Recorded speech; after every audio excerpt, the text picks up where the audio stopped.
Hi and welcome back to Bike Speeds. This week I'm going to be servicing and rebuilding this very sketchy Trek Emonda. It was ready to cause an accident in a few different ways, so stay tuned to see the number of problems we solve on this one. We're going to be doing some bearing work.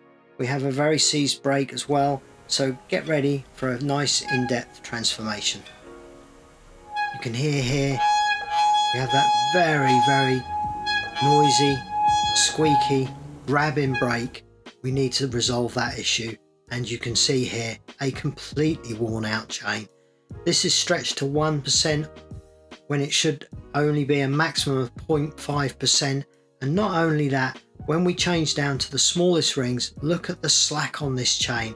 How this rider has never dropped this chain in the wrong place at the wrong time and caused himself an accident, I do not know.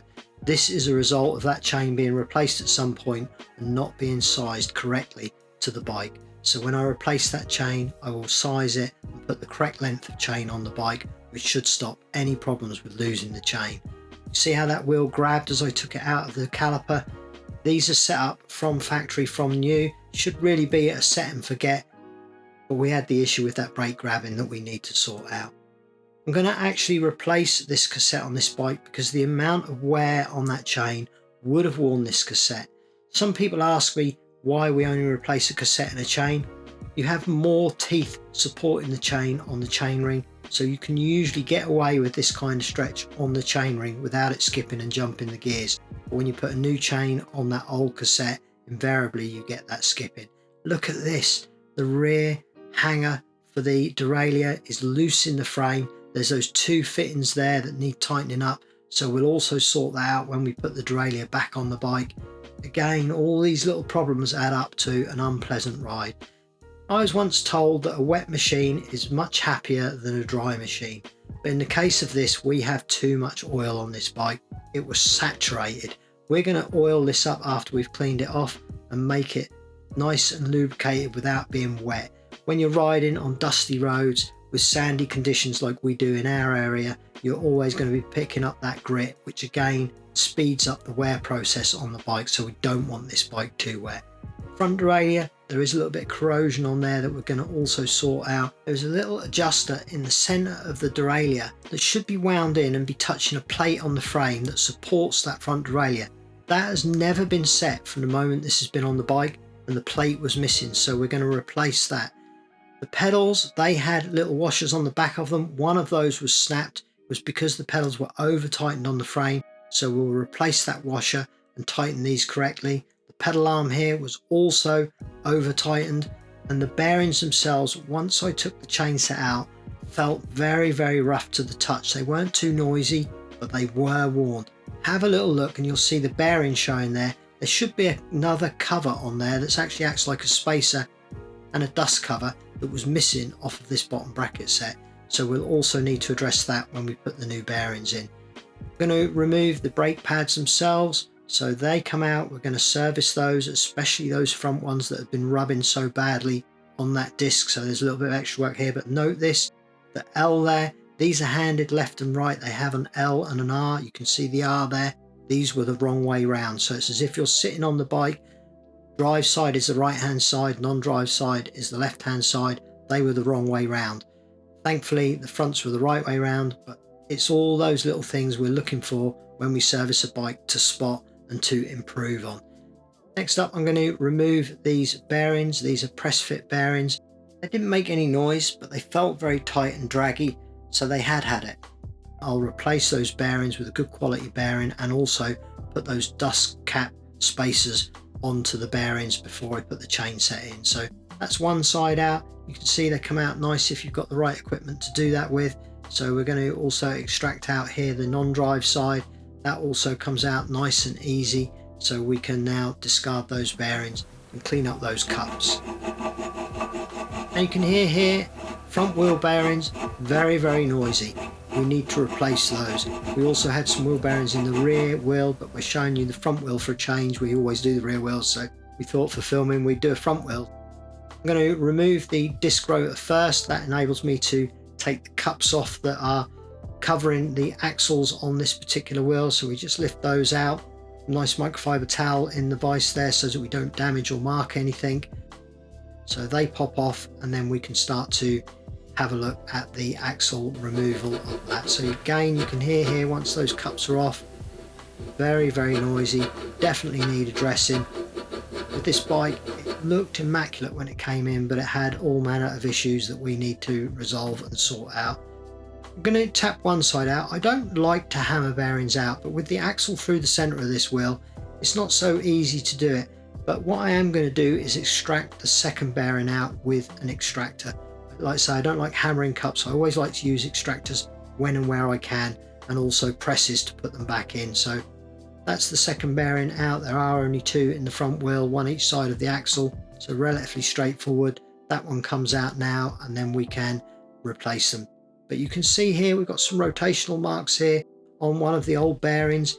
The center of that had seized in. It was very tight, and you can see here the new bearing, how smooth that surface is. That's why we needed to replace them before they caused any more damage to the actual wheel hubs themselves. But we're okay with this one. We can replace those and everything will go back together okay. In goes the bearing one side. I'm going to press that one in first, then I can put the axle through the center of that before I sort the second bearing out. So you can see that presses in nicely. Of course, the press means they will go in the hub nice and square and not get any of those rotational marks that we had before where the bearing wasn't seated correctly. Use a little bit of our premium grease here on the axle itself to help that slide into the center of the bearing, and then I can sort the cups and everything out that I'm using on the press to get the other side in. So I'll lay the bearing into its cup first, so a little bit of our grease there again to help that slide in, so we get that positioned, and then I can use an bearing press here which just supports both sides of the bearing but actually clears the axle, so quite good from that point of view, and that goes in nicely. So there we have the bearings in. We now know that this front wheel will not be as noisy, will run much smoother, and I can pop the cups back on to the bearings. And I'm just using a little bit of general purpose grease to put the disc rotor back on. Now this disc rotor does need a clean up, but some things we do for the nature of filming to make it easier for us to show you, I would have cleaned this on the bench if I was doing it as a run-of-the-mill service running through the shop. But in this instance, we put it back onto the hub so that I can sand it, so that we can show you what we're doing. So I sand both sides of the disc rotor.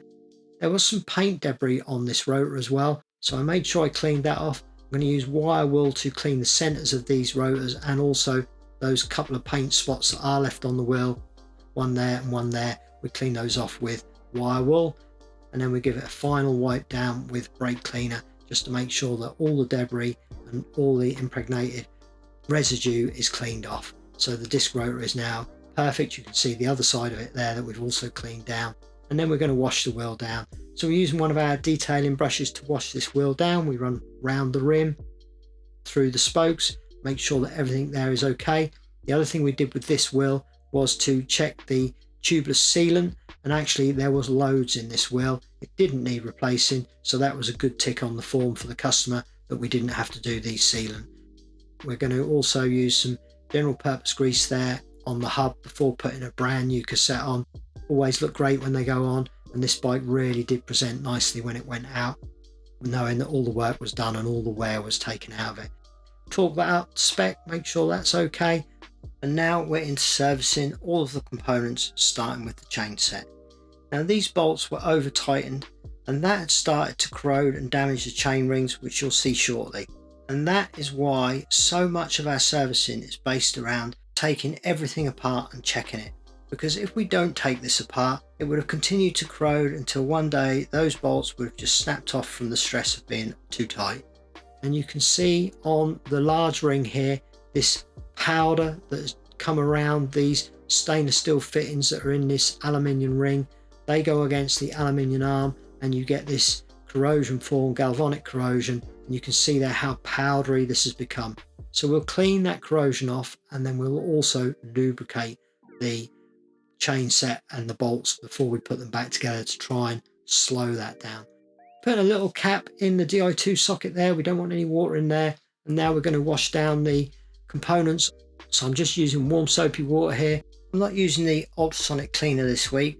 I obviously never put the Di2 through the ultrasonic cleaner, and with the chain rings being anodised, I don't usually put those through either.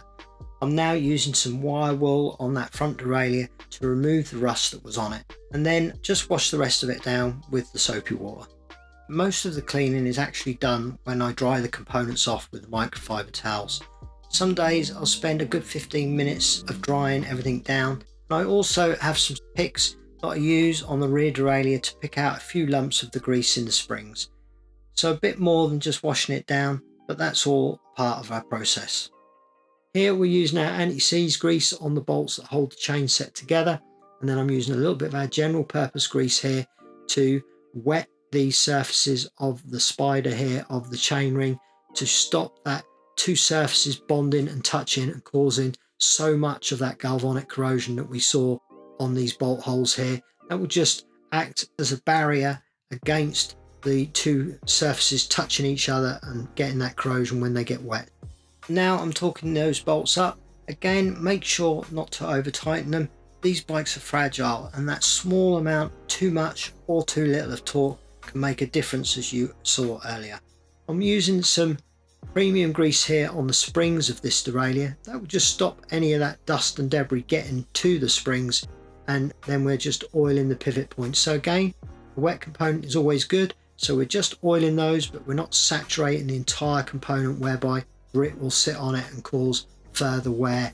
We're just oiling what needs to be lubricated. Again, same principle with the front derailleur, premium grease there on the springs, and then the light oil here on the pivot points. We do sell a lot of these products that we're using in the video today on our website, so do check out our shop. The link is always in the description below. Me and Simon pack up all the parcels. We do everything there ourselves, and it's a great way of supporting us and the channel. We really appreciate anyone that supports the channel in that way. So now I'm going to clean up the brake pads. It's amazing how much these do clean up, from having no performance at all to a like new performance. I also clean up the backs of them and brush off those first signs of white corrosion. And as you can see, the dark ring of oil in the center of the left one has totally been removed. Now it's time to wash the frame.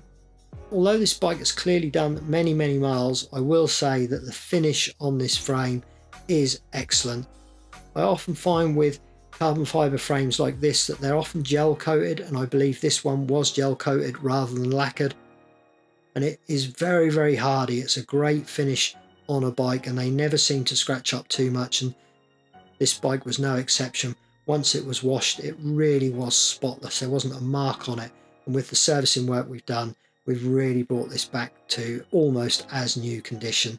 The bike will feel completely different once he rides this after this service. So I'm using a microfiber towel here to bring off any of that water and debris that was on the bike, and it really adds to the shine of the bike. Now we've done that, we've also cleaned out these cups, so I'm just using a little bit of our premium grease here to help the bearings go into those metal cups. So we set those up, and then they're pressed in, so in goes our press here, drive side and non-drive side, and then we can wind those bearings into the frame, and everything there will be good, ready for the chain set. But what I do also need to do is to put those covers on that again act as a slight spacer to get the spacing right on the chain set on this particular bottom bracket. So we've got new ones here that we're putting on to replace that missing one. We had some scratches on the frame here. The chain must have been dropped at some point. It's run around this frame, and we just wanted to detail that up. So what I'm using here is our detailing stickers. Again, these are available in our shop.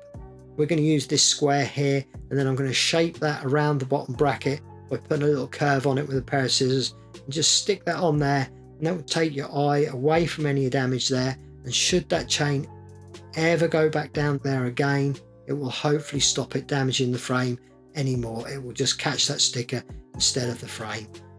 So now we're finally on to rebuilding and putting components back onto the bike. Lubrication there on the chain set, that slides into the brand new bearings. On goes the pedal arm there, a little bit of pre-tension on the bearing. Once again, not over tightening that pre-tensioner. That would totally ruin the feel of the new bottom bracket, and I often see these wound all the way in where people think it's a mount rather than a tensioner. Now this was missing entirely on the frame, This is a little plate that you screw that little adjuster into on this front derailleur. Again, it had never been set, and that pad had never been put on the frame in the first place. It stops this moving around when it's changing gear, just supports it a little bit more. That bolt there is what should have been wound in and never was. So we now know this is a nicely supported derailleur set in the correct position, and we can plug that back in. That's ready to go. Now we're putting on the pedals. As I mentioned, we had a washer on these pedals and one side it was broken, so we've replaced that. I do find occasionally riders have more than one bike and they'll often use the same pedals on both bikes, and that may be what's happening here. The pedals may be going on and off, which has caused that fracture to that pedal washer. So I've tightened up that loose derailleur hanger, which was very dicey in combination with that loose chain, and then on with the actual derailleur, and then I click in the Di2 cable into that. And the other thing we noticed here was we've got some corrosion on the mount bolts for the rear caliper.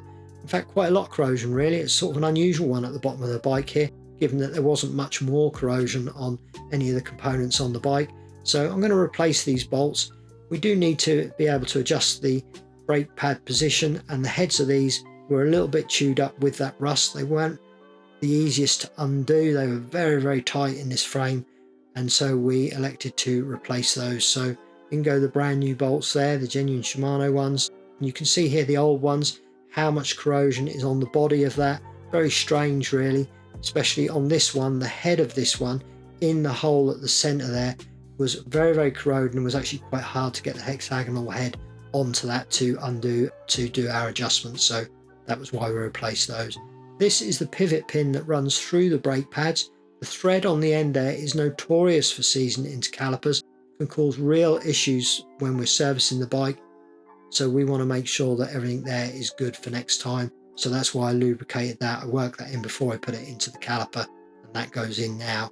And then there's a little safety clip on the end of that, so you don't need to over tighten those, and that will be serviceable next time.